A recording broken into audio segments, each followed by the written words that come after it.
And say the first thing that comes to mind,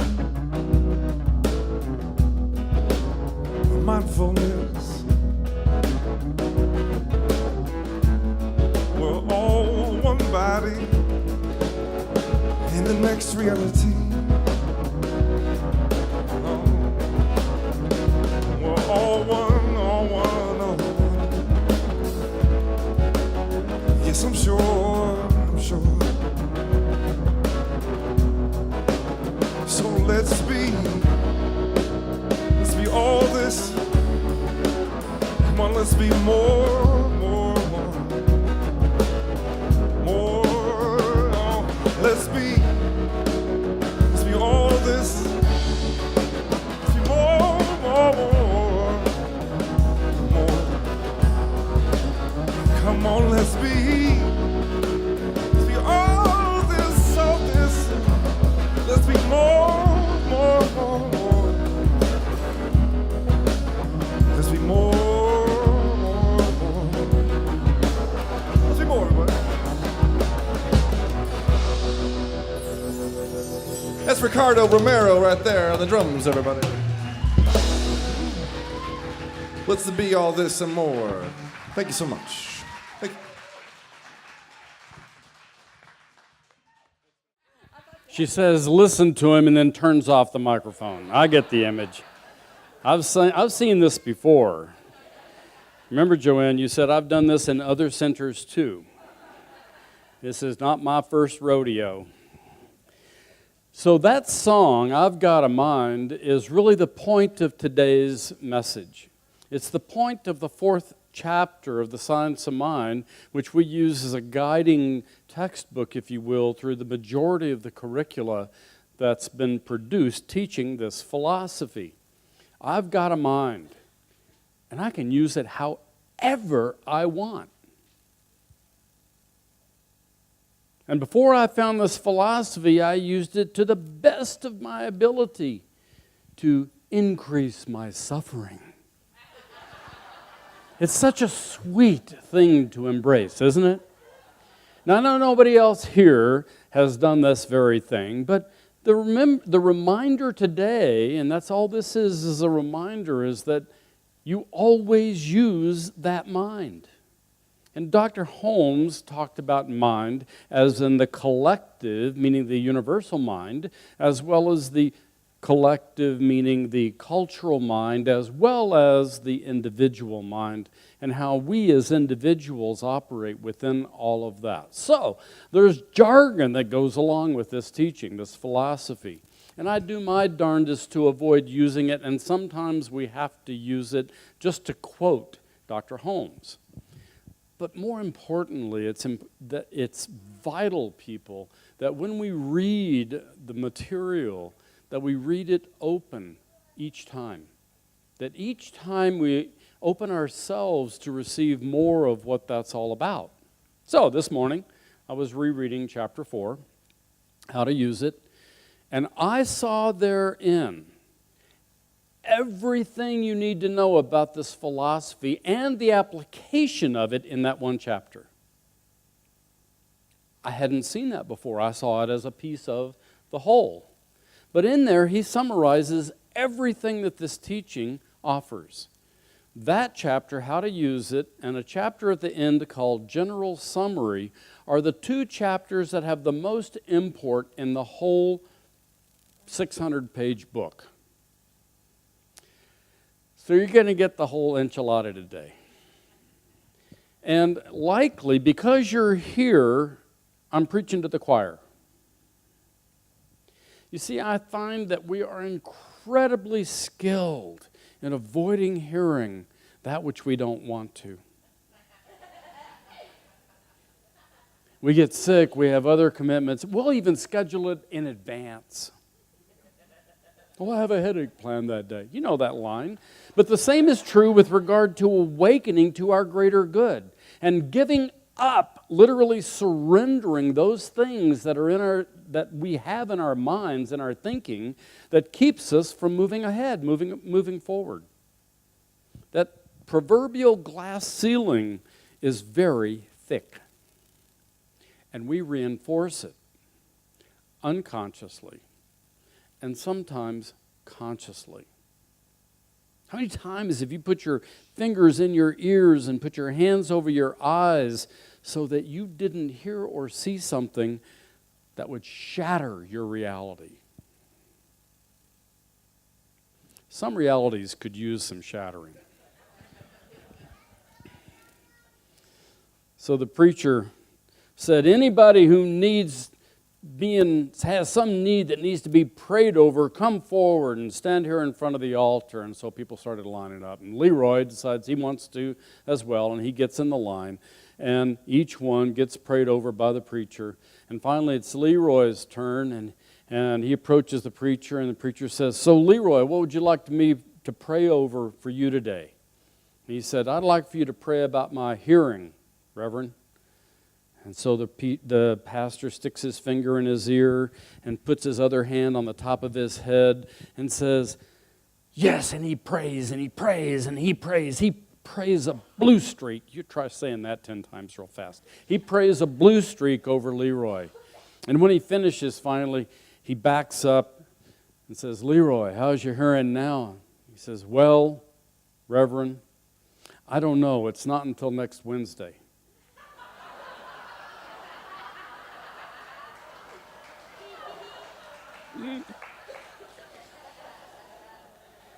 Sometimes we misunderstand the point.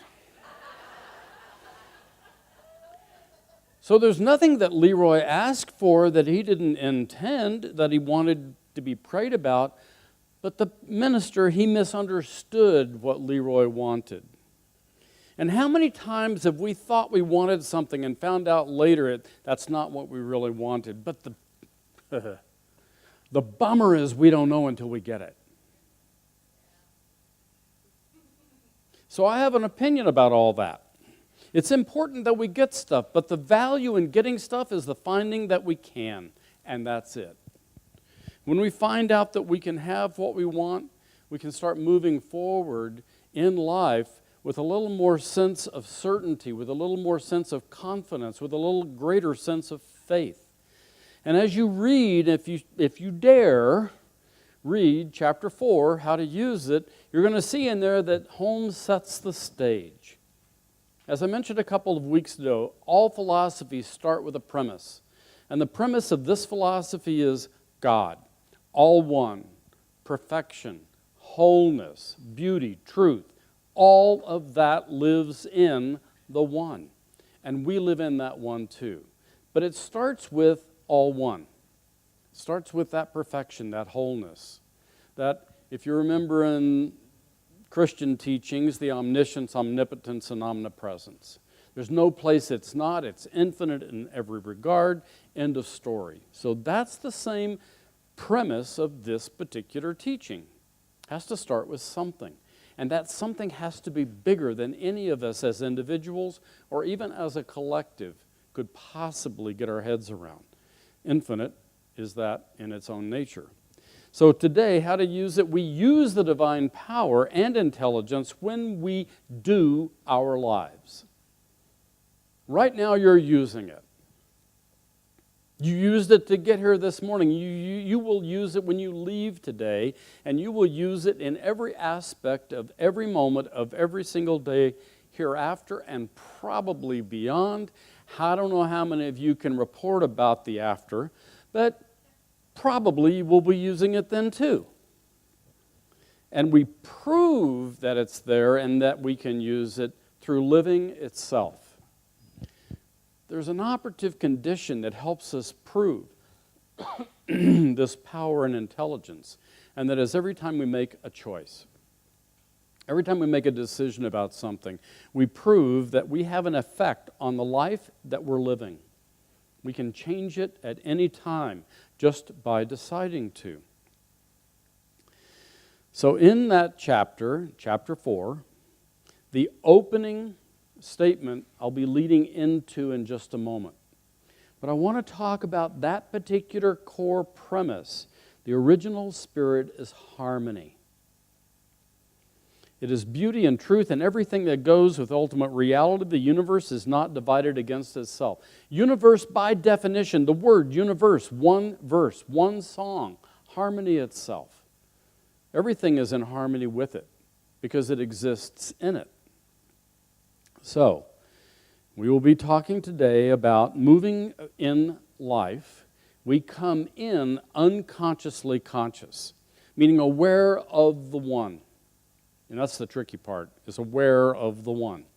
And then we are taught from that first moment, differentiation, comparison. There's calm, warm, quasi-darkness, and then light,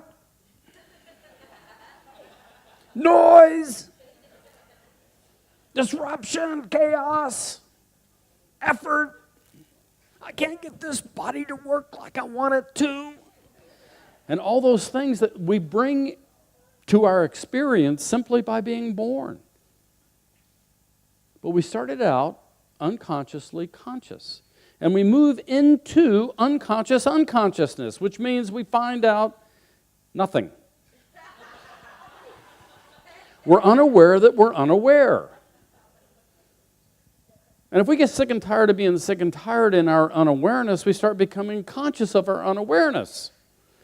That's called conscious unconsciousness. And when we work with that and start figuring out the laws of the universe and the laws of mind and how society works and how we operate within all of that, and start awakening to how we've defined things, decisions we've made, etc., all the work that we embrace in this particular teaching, we move into conscious consciousness, which is a very high state when we can maintain it. How you doing with that? And therefore, that's the point of today's talk. I've got a mind. What do I choose to do with it?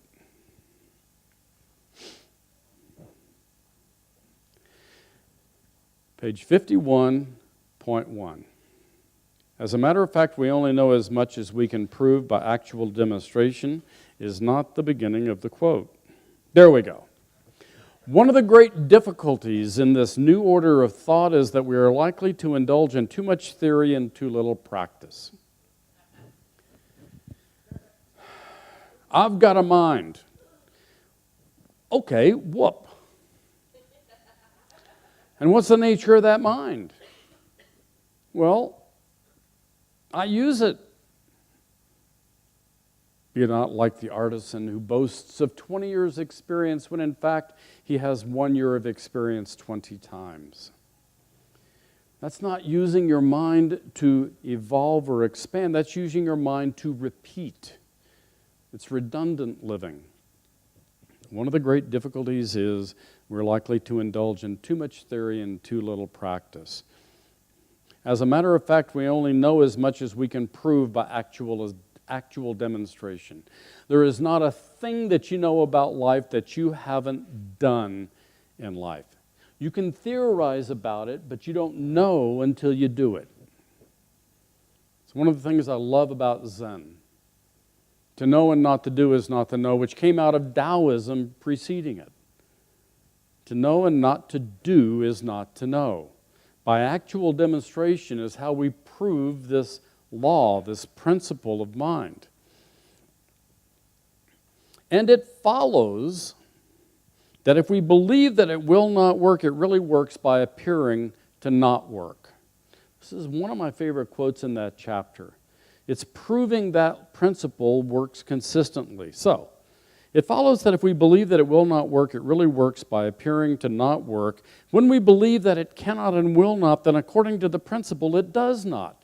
But in fact, when it does not, it still does, only it does according to our belief that it will not. Now see, that's perfectly clear, isn't it? When we start realizing that believe it doesn't work, by believing it doesn't work, we reinforce the possibility that it won't work. And when it doesn't work, we say, see, I was right. And it's just using the principle, using this law, this mind, the very mind that we think with, to make it that way for us. However, here's the key. Just because we make it that way for us does not mean that it's that way for everybody. Now, I know it's going to come as a shock. Sometimes we're wrong.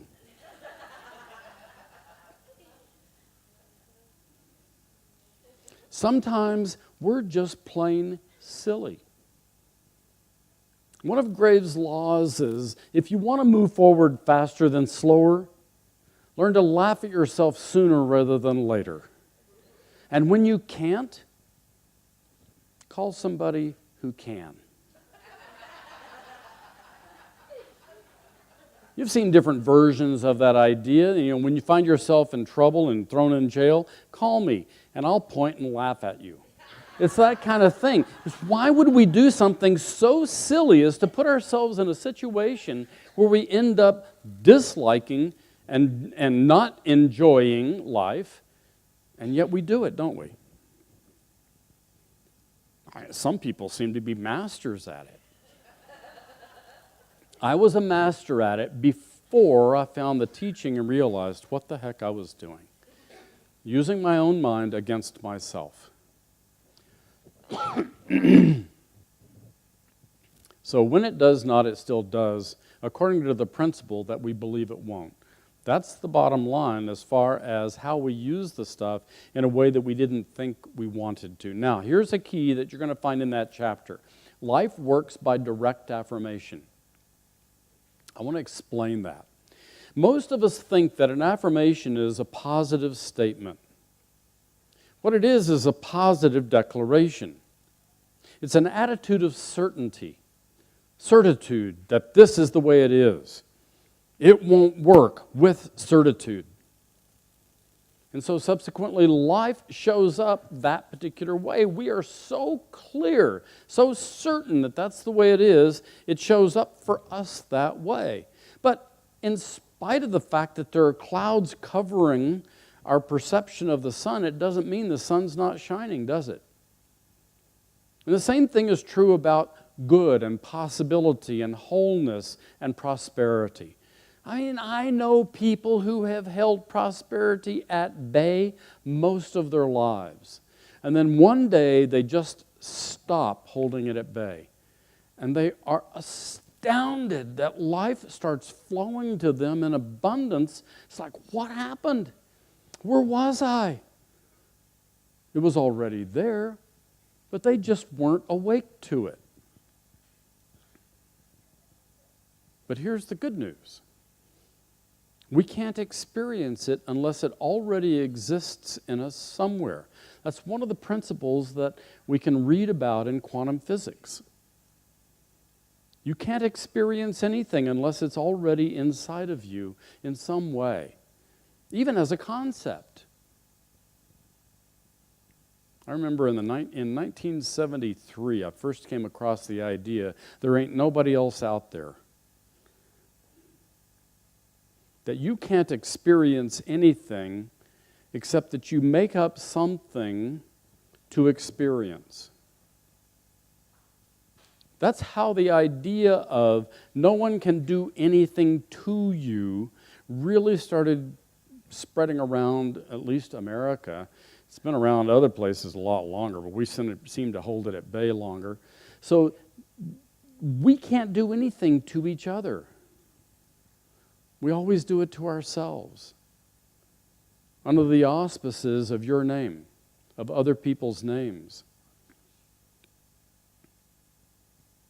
We keep good away from us, people. If we stopped resisting the good, we have it in our life. Oh, we have to take this particular class, this particular process. We have to follow these steps, the 7 habits of highly successful people, etc., etc., etc., and read and read and read until finally one day we just stop resisting. So it's beautiful about the idea of surrender. Surrender to that beauty that lives at the center of everything. Surrender to that good that lives within the inside of everything. Surrender to the good within ourselves. Surrender to the peace that wants to express itself in our experience. The ease that lives all around us, in us, and as us. When we let it, when we shift into letting. If you have a problem with the word surrender, try the word let. It means the same thing. And when we start using our minds to let more good into our experience, it's the same thing as letting more good into our lives. And that's the whole point of this particular chapter is get that you can. It works by direct affirmation. I affirm. Now, affirmation is kind of a funny thing. Because affirmation can be used, here we go, with willfulness. We were talking in class last week about will. And there is a book written a long time ago called The Right Use of Will. And the right to rightly use will is to just hold our attention on something. Emil Coué did lots of research about it. He was around in the around 1900s doing his work and doing his study about what he called autosuggestion, which later became hypnosis, okay? But what he noticed was he started using his imagination in an affirmative fashion. And I'm going to share his classic Couéism, which came to America and was in newspapers across America.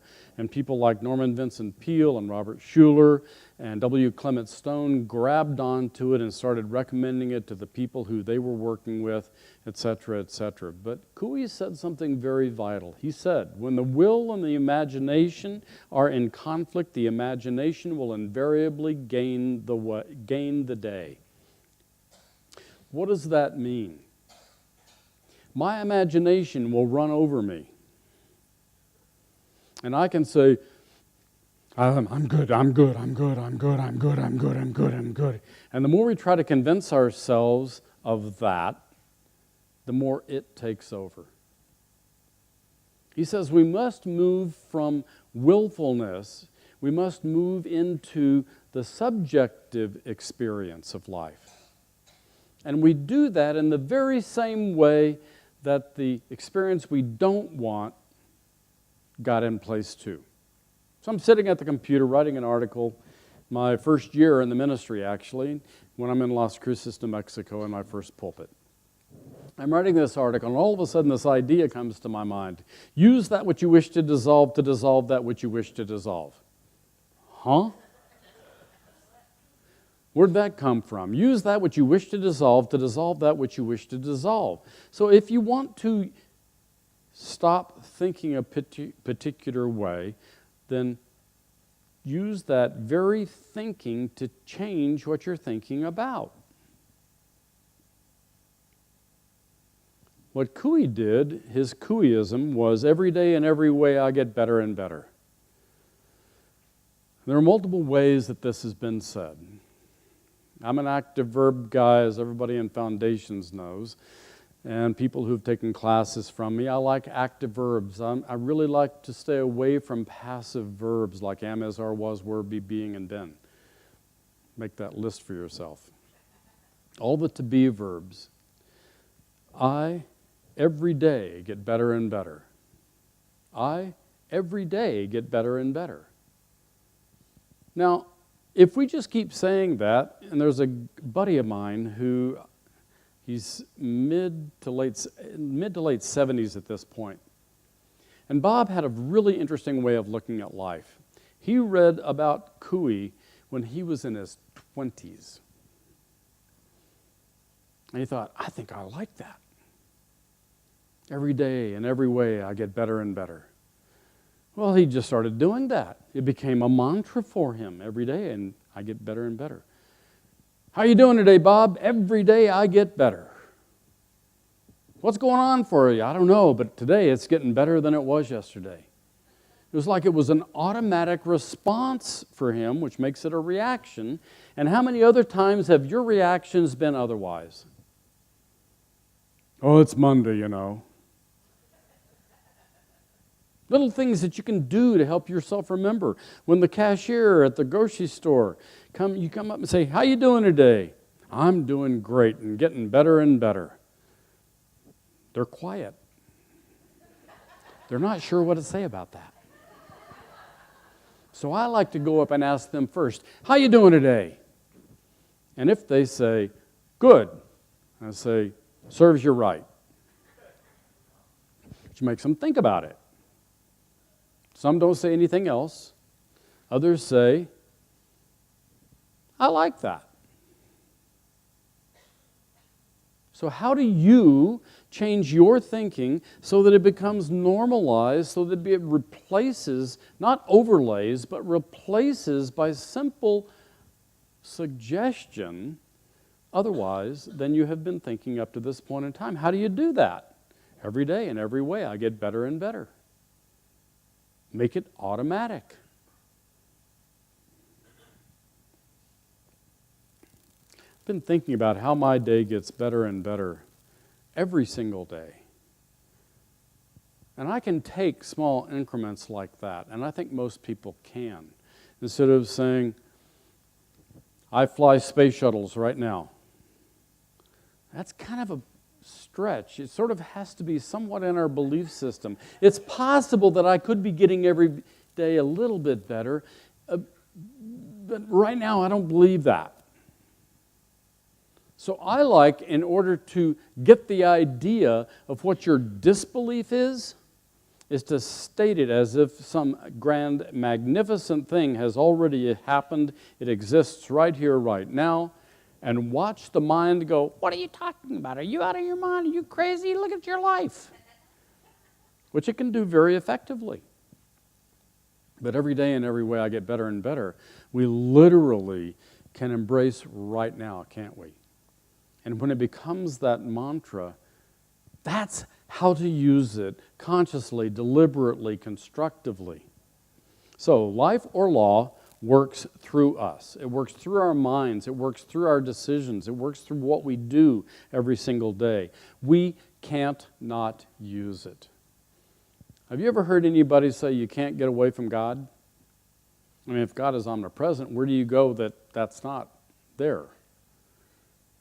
Same idea with this mind that we teach in this philosophy. And we use it, capital I, it, the way it works, affirmatively, positively. It already works that way, so we're going to be using it that way. And how to use it is by using it consciously, deliberately, in accordance with the original nature of the universe, which is harmony, beauty, wholeness. Life is infinite and everywhere. There's nowhere that harmony, beauty, wholeness does not exist. It prevails there. When we let it, it prevails in our own personal experience in life. So the big question today, 1, how will you use it? Will you use it consciously or unconsciously? Because you're going to use it. Consciously or unconsciously. And will you use it for yourself or against yourself? I want you to really think about that. I'd like for us to encourage each other to think about that and to answer the question. So I came across a quotation that I haven't seen in a long time. So long I'd forgotten it. Edit your life frequently and ruthlessly. It's your masterpiece after all. That's what I want you to leave today with. In what way will you today edit your life as more of a masterpiece than right now you can even imagine? How will you let your life become bigger, better, greater, easier, more abundant, more joy-filled, more love-filled? That's the opportunity in this teaching for you today to choose the life that you would call your masterpiece. Bless you.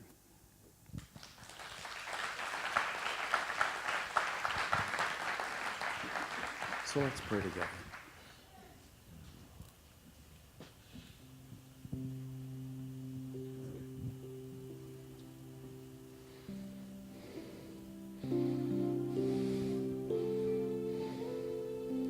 So even as the notes in the background express individually and together in harmony, I know that all life expresses the very same way. And in personal lives, I know that that note started as an idea. And putting two notes together became an experiment. And some of them show up harmoniously, and some show up in discord or disharmoniously. And both have an effect. There's the cause and the effect. So right now I speak my word as cause into this law that operates upon every choice, every word, into the next experience. So right now I know for each person here, I know for myself, I know for every person that looks like some other. I know beyond this community itself, throughout Salt Lake City, throughout Utah, and so forth and so on, rippling across the planet, a newfound sense of inner peace.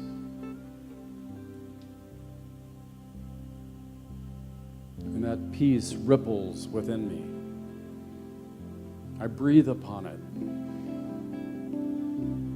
And I see that peace rippling through other people in this room. And each person breathes upon that inner peace. And it grows. It glows. And that life anyone might see in any other demonstrates that that peace glows within that person's life too. So whether it be peace or joy or harmony, or a sense of health and well-being, an experience of prosperity, I now know each chooses, and that law works on it.